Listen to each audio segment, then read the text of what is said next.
Hello, everybody. Welcome to Cub Chat Live. Today we are talking everything paddle sports and how that factors into ranks within Cub Scouting. We're joined by Jason Melton, who is, among many things, a member of the Cub Scout committee. Thank you for joining us, Jason. Yeah, thanks for having me again. Yeah, so actually this is Jason's, I think, second time on the show. And the last time we got to be on here together, we were talking about Pinewood Derby. A lot of you folks around the country have just finished your Pinewood Derby or are right in the middle of it all.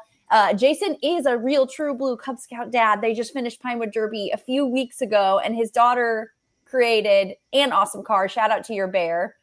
She's a bear. So she changed her whole design like 3 weeks before Pinewood Derby. She's like, Dad, we have to do this. And so we went and visited the Battleship Wisconsin, and she's told me, she's like, we have to make the battleship. It's going to be super cool. And so we spent a bunch of time designing it and sanding it, and the whole thing's wood. Like it's crazy. She's nuts. We're not doing that again next year.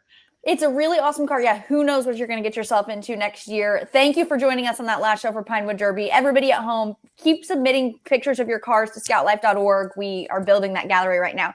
But today, as cold as it might be where you are, we are actually talking paddle sports, right, Jason?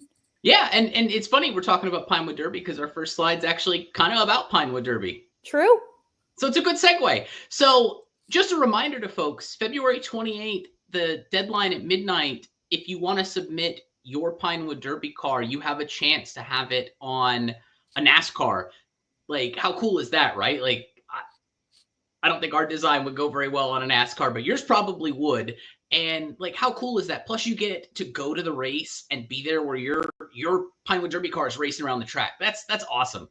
Yeah, we were lucky enough to talk to Zachary Tinkle a few times over the last few months, and he's actually the driver who will be driving your car design if you win this contest. Definitely enter. I mean, we're getting a lot of entries, but like, your chances are good. It is totally worth submitting your entry to our Pinewood Derby design contest. Thanks for calling that out, Jason. Yeah, and you can't win if you don't enter. Excellent point. Just like you can't win if you don't race. Yeah, you can't win if you don't race. Okay, so next, yeah. Go ahead. I was just going to say, next up, a quick reminder before we get into the down and dirty of this as to where you can find a lot of the information we're covering today. Yeah, so a lot of the details for the paddle sports. So your kind of big things. One, all of your Cub Scout adventures are on the website and they're in your book. And it's a whole lot easier with the newer books because you just scan that QR code, and this one happens to be for the paddle sport. So if you scan that QR code, it takes you right to the website and takes you right to this adventure for bears. All of this is available online. There's actually kind of recommended, or I guess you could choose to use them, cards to help you do the planning for your adventure, to kind of give you ideas. Or, like, let's say you have a brand new parent that's never done it before. You can just hand them that card and go, hey, do this. And it makes it a lot easier for them. Yeah.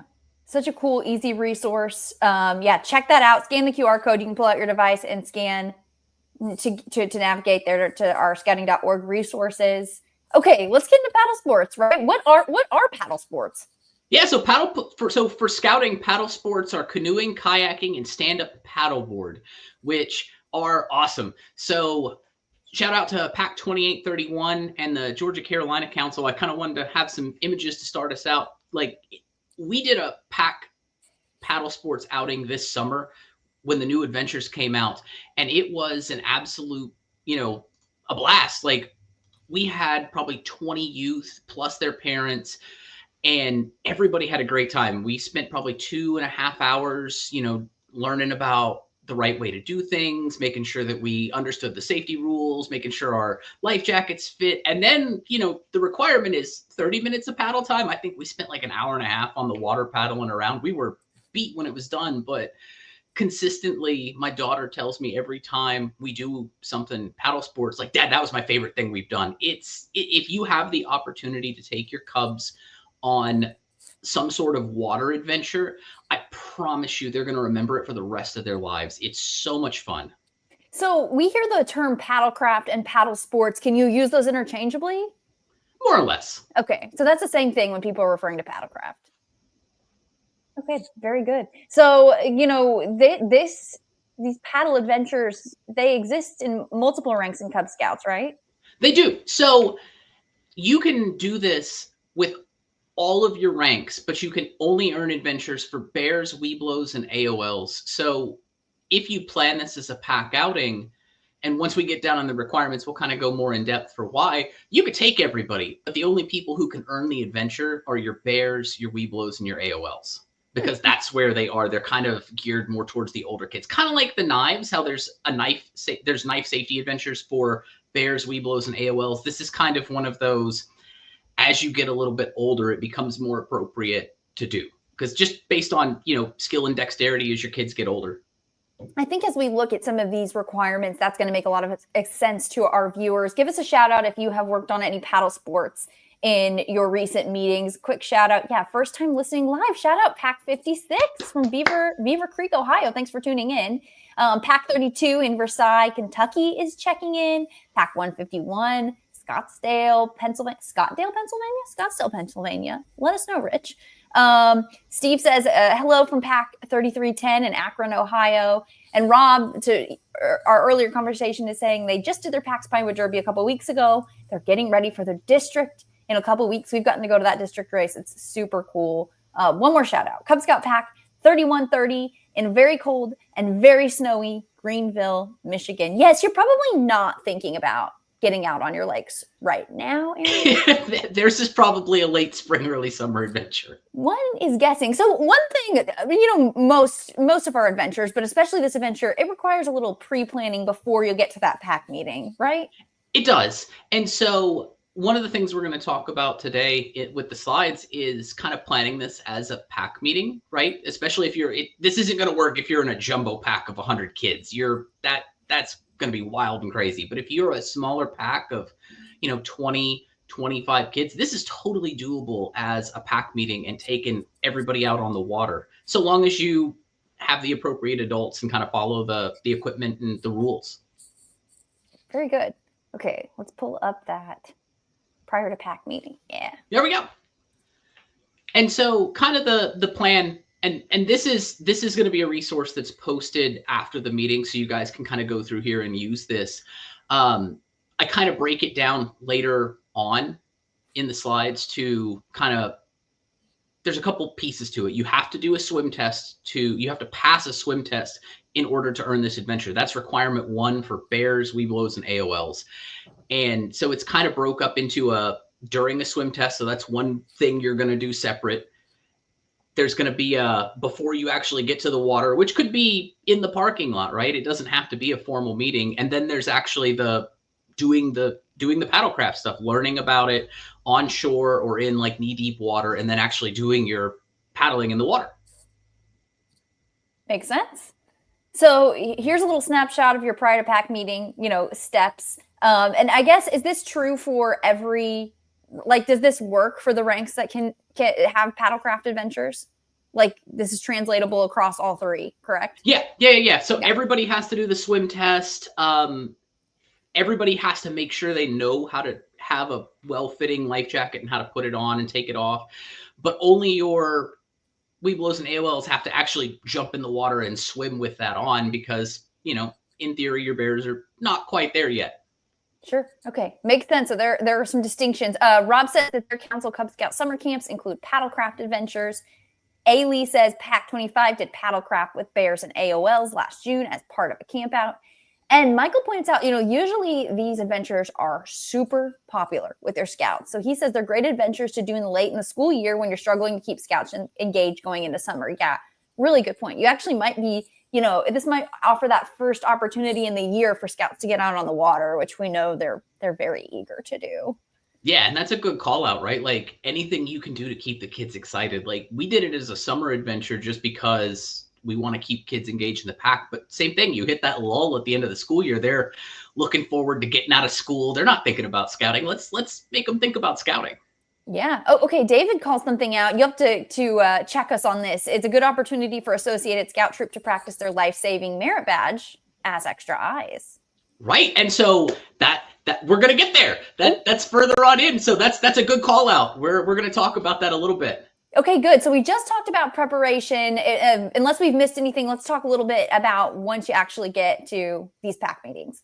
Yeah, so this is sort of the high level. We're going to break it down in a little bit, but generally it's designed as kind of sequential stations. Normally for our pack meeting planner, we try to keep it to 4 stations because your normal pack meeting is, hour and a half with opening and closing. But this is an outdoor adventure. You're going to have a little bit more flexibility because the kids are doing something. But this one is really kind of sequential. They have to do the steps before they can get in the water. Right. They're put in an order for a reason. And I think we're going to drill down into several of these here in just a minute, right? Yeah. So I think we have more awesome, exciting pictures from our units after this. Very good. Oh, I lied. So one of the really important things to note about doing your paddlecraft is your bears, webelos, and AOLs have to pass the BSA swim classification test. And as of today, this is the kind of the accurate highlights, but make sure you are always checking the guide to safe scouting, specifically the aquatic safety part, before you plan your event to make sure you're kind of using the most recent rules. And so as of today, your swim test has to be administered by a couple of specific people, but they have to be either a lifeguard or some kind of swimming instructor for Cub Scouts. And you have to be able to do it over head depth in water. So they have to like jump into the water, they have to level out, and then they have to swim. They got to swim 75 yards in a strong manner. So they've got to use, some sort of good stroke, not just dog paddle forever. Then they've got to swim 25 yards in a nice resting backstroke. And then they have to float. One of the neat things about this, so you have to do all of the swimming nonstop. You can't swim 50 yards, stop, pick it back, get out of the pool, have a snack, drink some water, go to the bathroom, pick it back up. They have to do that in one shot. But once they've done that, they can then do the float after a break if they have to get out of the water for some reason. But they have to do all of these things. And, it doesn't have to be a perfect strong stroke. They just have to show decent form and do it, right? Like they have to do that 75 yards to show that they can swim. If something happens, like their craft tips over, they get knocked out. It makes it reassuring to think, okay, my scout can do this before we're going to advance a level potentially. And I'm curious with our audience, for the sake of new parents who maybe have new Cub Scouts entering the program, we've got leaders and seasoned parents who, are comment based. What do you see when Cub Scouts try this? Are most prepared? Did you have to do a little preparation? You have to advise parents on a little preparation before they're able to accomplish this? Let us know. So we're talking about what is required of Cub Scouts before we approach paddlecraft. What about on the adult and leader side? So, hey, there you go. That's a good segue. So all of your leaders for swimming have to have a course called Safe Swim Defense. It's a training you take either online or in person. It's good for 2 years. At least one of your adult leaders supervising a swimming activity has to have safe swim defense. And so if you're doing your swim test as like a unit activity versus everybody kind of goes off and finds their local lifeguard or swim instructor and takes care of it on their own and have it signed off. If you're doing it as a unit, you have to have at least one person that's taken this training. It's not bad. I actually took it twice before we did ours. I took it online, and then I had an opportunity to do it in person with our council's aquatics director. And so why not? I prefer in-person training. It's a lot more fun. I was going to ask you, so did you end up in that case preferring the in-person training? I always prefer in-person training. The online modules are good. They get the job done, but it's nice to get to ask questions, right? You can't ask a video questions. Right. With the exception of this video, if you're here live, you can ask us questions. That's true. Excellent point. We are that resource for you, but I can imagine with something like Safe Swim, it's such a physical, tangible thing. It would be helpful to do in person. So interesting to see. It is. And then you have to have lifeguards. Oh, if we can go back one. So you have to have at least one lifeguard for every 10 participants. But if you don't have a lifeguard, you can have 2 adult rescue personnel. So not a certified lifeguard, but 2 adults standing by. And that's for every 10 youth. So if you have 12 youth, you have to have 2 lifeguards or 4 rescue personnel. And then you should also have an appropriate number of lookouts. And that's defined in the aquatic supervision manual, which that's a clickable link. Once we're done and it's posted, you'll be able to go in there and it'll take you straight to it. And the QR code will lead you to the aquatic safety site, which also has that. And then for the swim tests are a one-on-one. So it's you and a lifeguard or you and a swim coach or swim teacher or swim instructor. And so that to me feels more like a small group kind of thing, because it could take a while, right? Like if you have 10 or 20 kids and you only have one lifeguard to do these 20 swim tests, you're going to be there a while versus, if you do it as like 5 kids, that's a little more reasonable. Right. Goes quicker. Yeah. And of course the buddy system. And you have to use the buddy system with swimming. And so one thing that I kind of assume with this is that you're going to use a pool, not a lake or a river. There's extra requirements if you're doing it in a lake, a river, or a pond, not a pool. If you come back to Cub Chat Live on March 21st, we're actually going to be talking about the swimming adventure, and I'll go a little more in depth on the swimming side of the safe swim defense rules, assuming that you might be using a lake or a river or something other than a pool. Ooh, mark your calendars, everybody. We got a little preview. And before we advance, just a reminder, you can pull out your device and scan these QR codes for these resources that we are actually looking at right now. And then Brian's also been dropping a link at the bottom of the screen where you can download today's presentation. Okay, are we ready for safety afloat?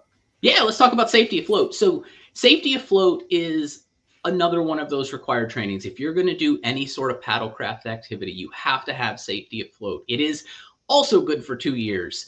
The leadership ratio on this is a little bit different than the swimming. It's for Cub Scouts, it's 1 trained adult or professional guide or like camp staff member for every 5 participants.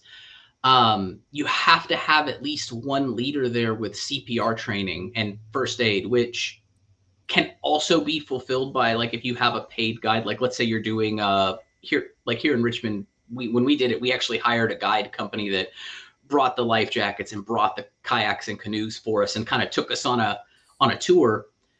They had first aid and CPR and lifeguard certifications, but I mean, I also had first aid and CPR as well. So it just, they can check that box. And Rich calls out, you could talk to your local water rescue team. They love showing the kids their gear and how to use it. So they most likely have those qualifications as well. They do. Yeah. Cool. You have to have completed your swimmer classification test to operate the boat. So this is kind of where we can have the younger scouts come. They can't be in a boat by themselves. So like your lions, your tigers, your wolves, and like, let's say you have some bears, weebles, or AOLs who couldn't pass the swim test. They can still go on this. They're just not going to be able to go on the adventure, and they have to be in the boat with a parent who can swim. So if my daughter hadn't been able to pass the swim test, she could have still gone. She just wouldn't have got the belt loop, and I would have been in the kayak with her paddling her around. Sure. And you got to have life jackets that are Coast Guard approved. You have to have both your buddy pair and a buddy boat. And kind of a good call out. So make sure you've taken hazardous weather training. It also expires every 2 years, generally around the same time as your YPT. If you haven't taken it in a while and you're leading a float trip, it's probably good to take it as a refresher, just so you know what you're looking out for, right? Like if you catch a thunderstorm that's starting to roll in, it's like, oh man, okay, cool. We have lightning within, X number of miles. We got to go. Yeah. Well, as always, like, these are good safety checks, but it's also imparting some good, hopefully common sense for your scouts as they get older, that they're going to be like, hey, we're getting out on the water. We're going to be keeping an eye out for weather, these kinds of things. And honestly, how impactful for their future families as well. Right. And one of the neat things about safety afloat, so some of the requirements for your older scouts are actually to go in and review safety afloat with them. Oh, very interesting. Very cool. Fantastic. Well, thanks for highlighting that. Now we've got some good community pictures. Before we get into these, just wanted to also call out, we've got Archie, who is actually a member of the Liberia Scout Association watching. And we have MD, who is a Rover Scout in Bangladesh. We love our international audience, and we love getting to see the international scouting movement jumping on here with us. Share how you all do this in your countries, because we know it's different. So yeah, let us know. Yeah, welcome. It's nice to have international scouts in the house. Right. Safety is not everybody's favorite topic, right? It can be kind of boring. So let's look at some fun pictures.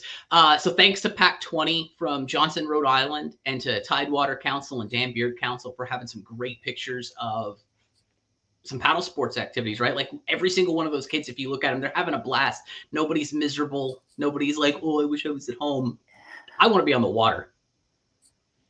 Right. I don't think that the safety briefings and such related to paddlecraft is a big downer for Cub Scouts. I think they understand the importance of safety on the water, and they love these adventures. I think it's safe to say.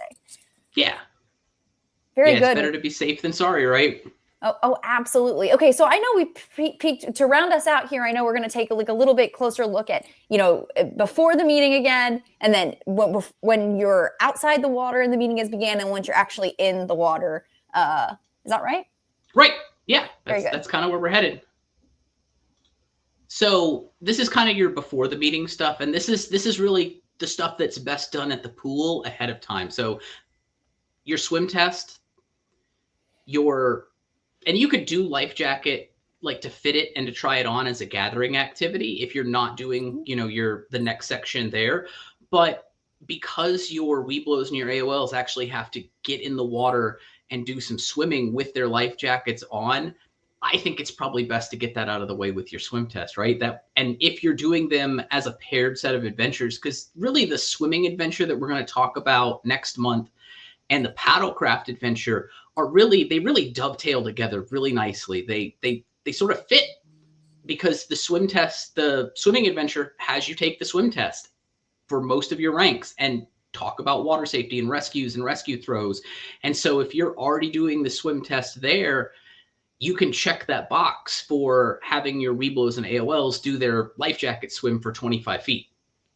Okay, wow, that makes a lot of sense. Yeah, and also a good call out if you are just tuning into this, you're maybe a new parent to the program. We are talking about paddlecraft, not swimming today. Jason's already teased. What was the date on that? March 21st? March 21st. That sounds right. Yeah, I think that's what you said. March 21st, we will be talking about swimming. So mark your calendar and tune in then. Hopefully, we're going to scoop most of the time. Most of y'all will be getting into the water with that date. So yeah, but you know what? Some people are in the water this time of year, actually.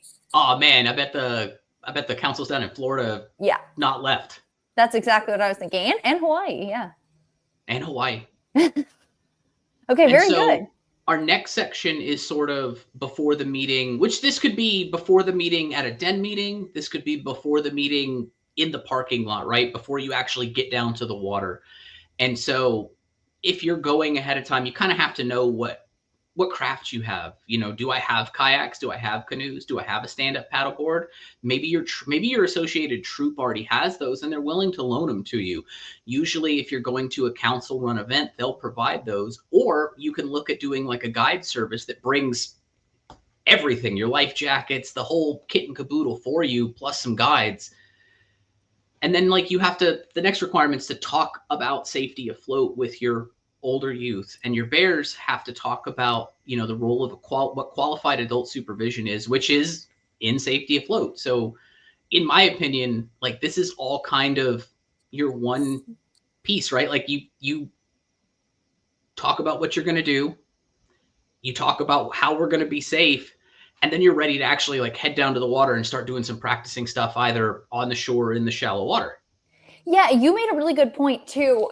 Sometimes our before the meeting preparation is things you would need to do at home where a leader needs to make sure is happening. But with the paddlecraft adventures, it seems very much like you could be using another meeting. This could be a two-parter. You could be using another meeting to do some of this preparation because it is so, everyone needs to take part in it. You're going over pretty interesting, important things with your scouts. So yeah, I think that's a good call out.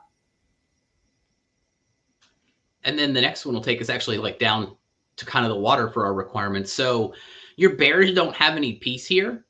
They don't have a requirement that's outside the water at this point, but it's good to have this sort of safety brief, right? Because everybody needs to know how to get in and out of the craft. And were I doing this, like let's say we're using a kayak, I'm going to put them on the shore and I'm going to demonstrate. I'm going to use the edge method. We're going to explain how you get in and out of the kayak. I'm going to show them how to get in and out of the kayak safely. And then I'm going to have them do it a couple of times. And then we're going to stick it in like knee deep water and have them do the same thing, right? And then we'll talk about like, hey, what happens if it flips? What do you do? Where do we go from there? And this kind of covers your getting ready to actually get in the boat and go have fun. Very good. And back to that preparation piece. Sorry, Brian makes a really good point, or brings a good anecdote. Shout out to Pack 122. But he brought his den boating in the past, and they borrowed 6 canoes from a troop they'd never talked to before. Troops want to recruit from packs. They're happy to help. Great tip. Yeah, there, Brian. They're always happy to help. Man, it doesn't even have to be the troop you feed into. If they're your neighbor, they're happy to help out usually. Okay, there you have it from 2 Cub Scout dads. So yeah, and so the call out earlier was you could have the troop help. Usually your troop is happy to help, especially if they know this is before crossover. Like, let's get some kids interested in the troop, especially for your AOLs now that the newer adventures in, kind of since the change are getting them ready to transition over. There tends to be a little more troop pack engagement. And like you guys are, those kids are excited to teach somebody younger about skills that they've learned. And you got the draw of the water. Scouts love water. Most scouts love water. And so, again, your troop might be more willing to get excited about this and head out there for sure. Okay, so we talked about when you are during your meeting and you're at the water, but maybe not necessarily in the water. Now we're about to talk about once you get in the water, right? Yeah, this is the part everybody's excited for. This is the best part. So you have to learn how to paddle your boat and like how it functions in the water. Your AOLs have to actually learn 2 specific paddle strokes. Teach it to all of them, right? It's going to be important. They're going to have to use it when they get to AOL, so it's better that they know about it now. And have 30 minutes of time out on the water in a kayak, a stand-up paddleboard, or a canoe. 30 minutes of having fun. And that's only 30 minutes to meet the requirement. You can stay out there as long as you want. As long as it's safe. Sure, right. All of your guidance safe scouting rules apply. Very cool. Melissa says, Cub Scout Pack 159, Northwest Iowa. They have a local kayak club that's helped our local council with activities. So that's awesome. That's a good resource too. Like any time you can build engagement with the community around you and they're excited to help, like that's a relationship that you can have forever. Totally. Okay, my favorite part. You've got more pictures. More pictures. I think this is the last set of pictures, and then it's resources. Yep. So shout out to Pack 346 in Spring, Texas, and to Pack 473 here in Richmond, Virginia. Look at them. Look at those. Everybody's having a great time on the water. I'm having a great time on the water. And I will say that it was hard to find pictures of U.S. Cub Scout units. Like I found a lot of international pictures. So like this is a challenge for you leaders watching. Post your pictures to all the Facebook groups, right? Like when you guys are doing these paddle sports adventures and all your kids are having fun, post those pictures. It gets people excited. Yeah, I think that's an excellent point. We need to see these pictures. We've said it a few times on today's show, but the water is really a draw for scouts and young people and parents who are looking to get their kids out, on the water in a safe way, in a safe environment, well vetted, really thought through. So if we can share these pictures, we can really share what Cub Scouts is all about. Yeah, and it's a recruitment tool for your unit, right? If you have a public Facebook that you're posting some pictures on or Instagram, like this is good recruitment stuff to show pictures of your kids having fun on the water. And you can like, you point it out to a kid that's not in your unit and maybe they're on the fence. It's like, hey, look how much fun we had on our summer canoeing trip. That might be the thing that hooks them. Yeah. Oh, Brian calls out something too. Kids can earn this separate from their pack as well. Yeah, good point. Yeah. So if you're off at summer camp and they're doing it and you're not out there with your unit, you can still earn this. Yeah, and a clarification for parents watching, that doesn't mean away from scouting. That just means not necessarily with your pack. He said, right after the new program rolled out, I looked at these requirements and I brought my 2 sons, a rising AOL and Weeblos, kayaking. Make sense? Yeah. Very cool. Okay, we have some resources to share. But Jason, is there anything else that we've missed or skimmed over here that you want to make sure everybody knows about? I did bring a prop I forgot about. So happy Valentine's Day, everybody. I made our viewers a card. Oh, there's my cat. You made so I that? made our viewers a card. It's going to be hard for y'all to read it, so I'm going to read it for you. So it says, roses are red, violets are blue. Cub Scouting is successful because of volunteers like you. And so I just appreciate everybody who's taken time out of their day to come watch Cub Chat Live to learn.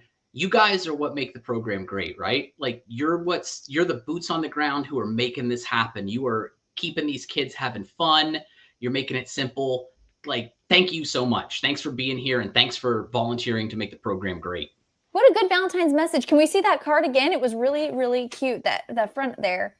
Oh my goodness, that is so cute. Very cool.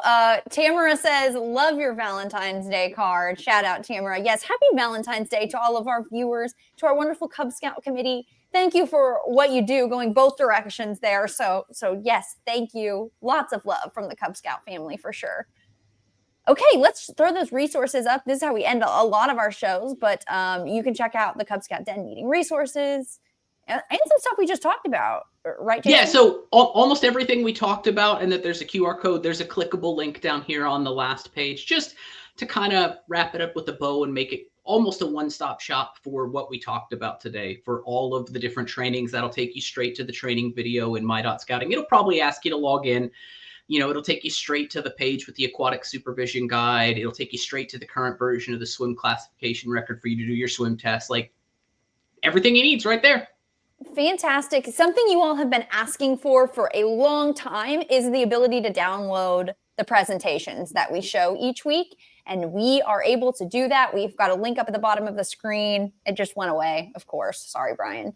Behind the scenes, Brian, throw that up. Yes, scoutingmagazine.org/CubChatLive. Also, all of these videos stay up after we're live. So if you are watching after today's show, or you're watching right now, tag somebody who you think would benefit from watching today's show. You can catch past episodes at scoutingmagazine.org/CubChatLive. We have to go, but Debbie asked a good question. What do you do with old Scout uniforms? Debbie, we've actually talked about that in some past episodes of Cub Chat Live. It's come in a few times. I think we should dedicate a whole show to that topic because we do get it. But one tip I would just throw out there is to start some kind of a pool of uniforms that you can pass along to the next Cub Scouts in your unit, because we all know Cub Scouts grow fast. Scouts BSA kids grow fast. Jason, any thoughts? Throwing you on the spot here.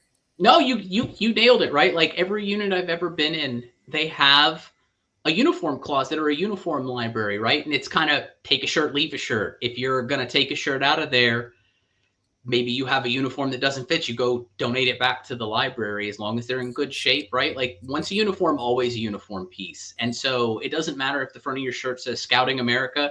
It doesn't matter if the front of your shirt says Boy Scouts of America. It's still a uniform piece and it's still good to go. Yes, it is not going to be dated just because of the words are different on it. So yeah, really good point. And Jason is not just some random guy. He is a Cub Scout dad. He plays many roles in scouting, and he's on the Cub Scout committee. So he's smart. Listen to him. Everybody, thanks for tuning in. Jason, thank you so much for joining us. I'm super pumped to know we're going to see you again in about a month, right? Yeah, thanks for having me. It's always exciting to get on here and to be able to share knowledge and kind of help our leaders make the program great, right? That's what keeps kids in, and that's what gets new kids in, is having a great program. Excellent point. Thank you again. Thanks, everybody. We will see you next week for another great show. Thanks for tuning in today. Be sure to catch next week's episode. Same time, same place. And let us know how we're doing at go.scoutingmagazine.org/ratecubchat. We love feedback and ideas for new episodes. And you can visit blog.scoutingmagazine.org/CubChatLive for all our past video episodes. You can see us live, except it's recorded, but it was live. Okay, see you next week.